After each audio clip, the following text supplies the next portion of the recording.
Good afternoon. I'm Sheriff Bobby Rader, Liberty County Sheriff. I'm going to turn this interview over to Lieutenant John Bennett. He was actively involved, and he'll have first-hand news instead of having to come through me. So, Lieutenant John Bennett. Good afternoon. I'm Lieutenant John Bennett with Liberty County Sheriff's Office, CID Lieutenant, Criminal Investigations Division, and I'm also over the SRT team along with my captain here. We got called and basically said that there was a large-scale disturbance that was taking place inside of the Liberty County Jail, and they needed everybody that they could get to show up to the jail. Most of the people that showed up got here within about 5 to 10 minutes. When I showed up on scene, Liberty PD, I think Dayton PD was already here, DPS, and other sheriff's deputies. The call came in. Our jail staff, we have deputies that work inside of the jail, and they were doing shakedowns. Look, these people inside this jail, they try to get stuff in, they try to cause problems, and we make sure that we keep that under control. So they were doing an initial search. When the search took place, they got out of hand, started raising a ruckus, and our guys backed out. They contained it.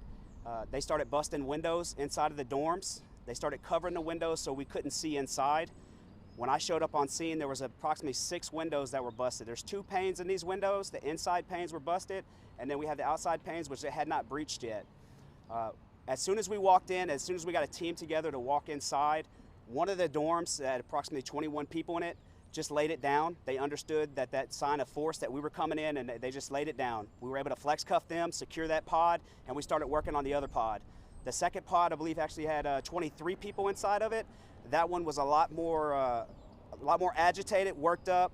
That was the one that really started it all, to be honest with you. We had 4 or 5, I think, that were really instigating the whole situation. There's some slots on the side of the cell. We call them bean slots. It's a small opening that you can open up, and you can communicate, or you can do what you have to do to pass food through it. Sometimes we have situations like this. They had made it to where we couldn't open that or open the doors. One of the windows that they had busted just because we couldn't get inside, we went ahead and broke it from the outside and started putting 40 millimeter rounds inside as far as the gas. We gassed that dorm.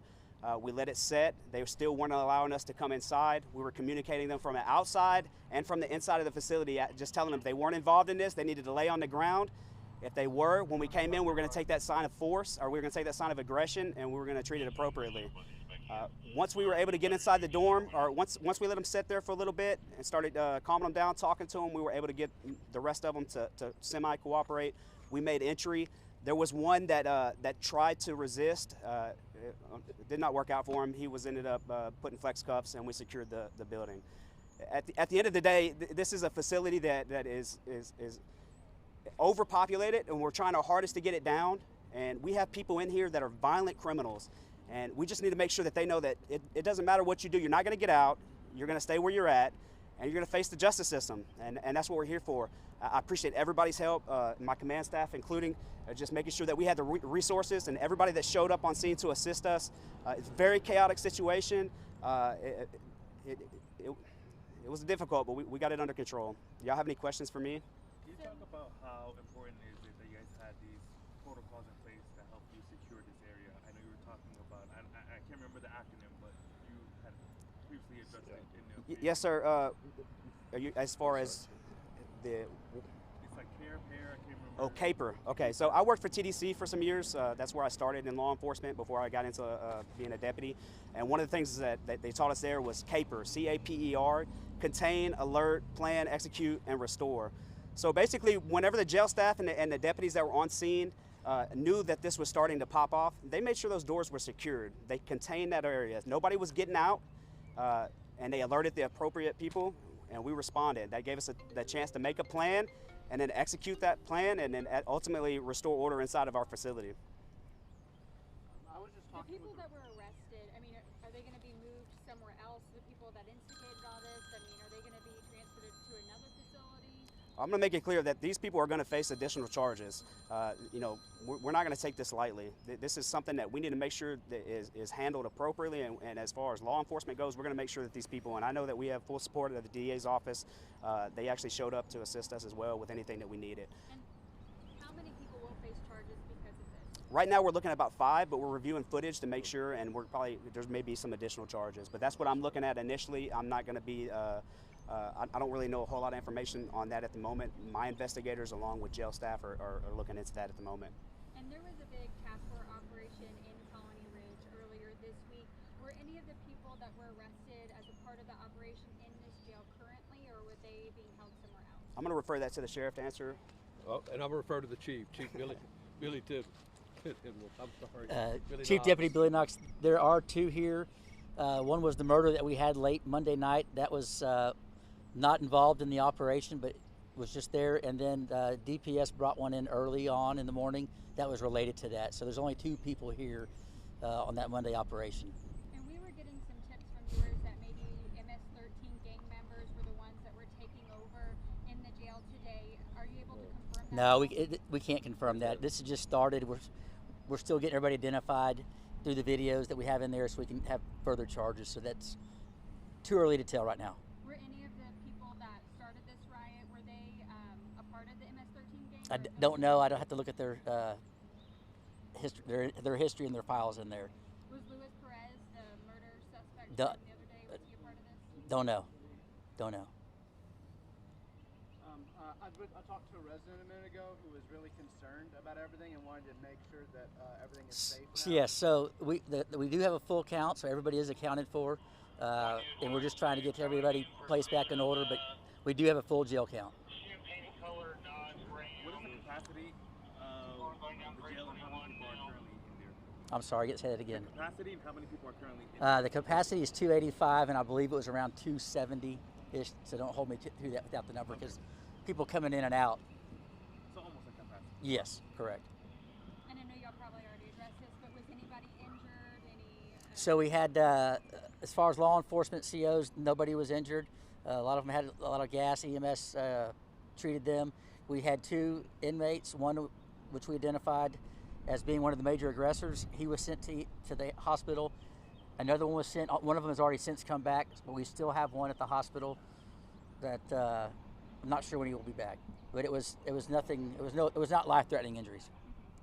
One of the aggressors, are you able to say what they were being held in jail for? Don't know. Yeah. How long did it take for it to all get under control? Would you say, more or less? I think I can answer that quick. I mean, I'll let Lieutenant Bennett, but like I said earlier, everybody was contained immediately when they saw it going on, happening. So the jail put on protocols to lock it down, and luckily it was contained to one area.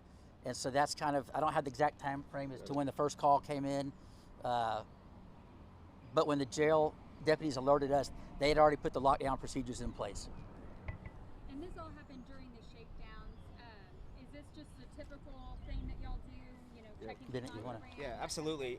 You want to make sure that you don't have contraband in your facility. I mean, our responsibility is not only to keep people that are offenders inside, it's to make sure that the offenders we have inside are safe.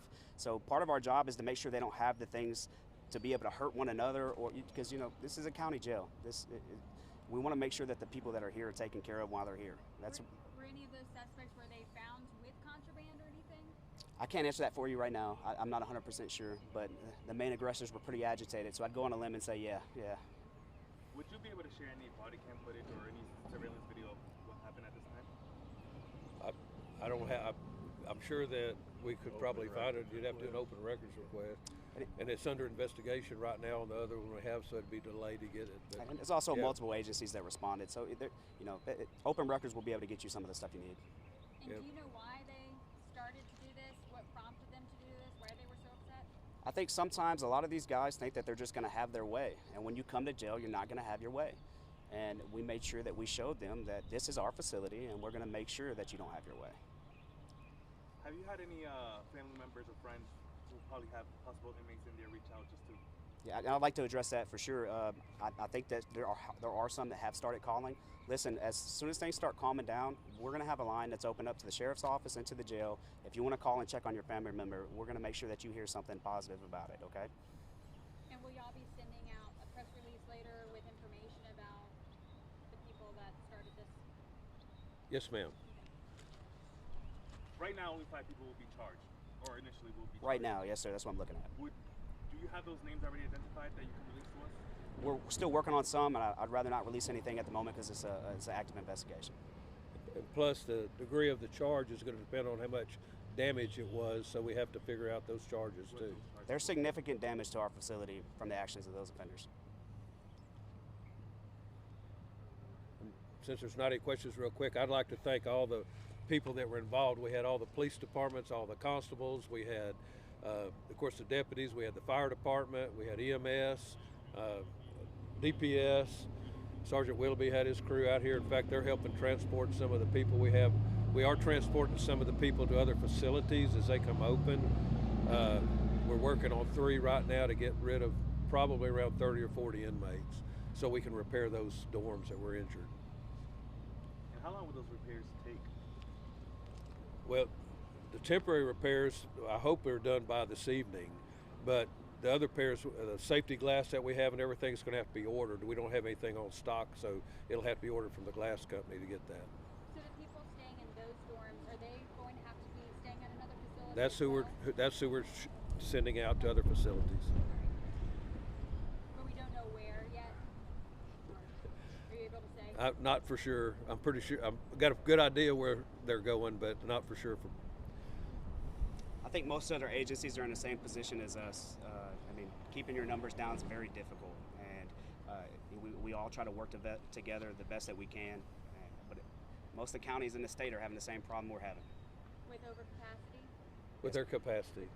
Y'all should be very familiar with Harris County. So. And just to confirm, it's this facility that's behind you guys? That's correct. Yes. Anything else? I think you got it. Thank y'all so much for showing up. I appreciate it. Thank you. Thank you.